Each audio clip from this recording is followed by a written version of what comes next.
وعلیکم السلام ورحمۃ اللہ وبرکاتہ۔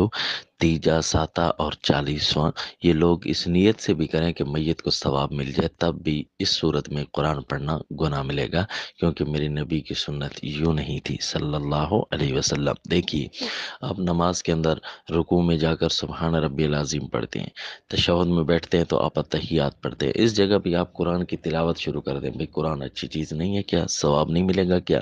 تو وہاں بھی آپ تلاوت شروع کر دیں تو بتائیے کیا آپ کی نماز ہوگی؟ نہیں ہوگی نا۔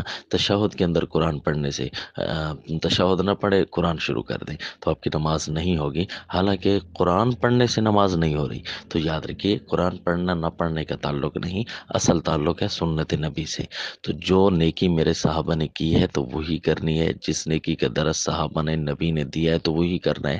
اس کے علاوہ جس نے بھی کیا، چاہے وہ جس حالت میں بھی ہوگا، وہ بدعت بن جائے گا۔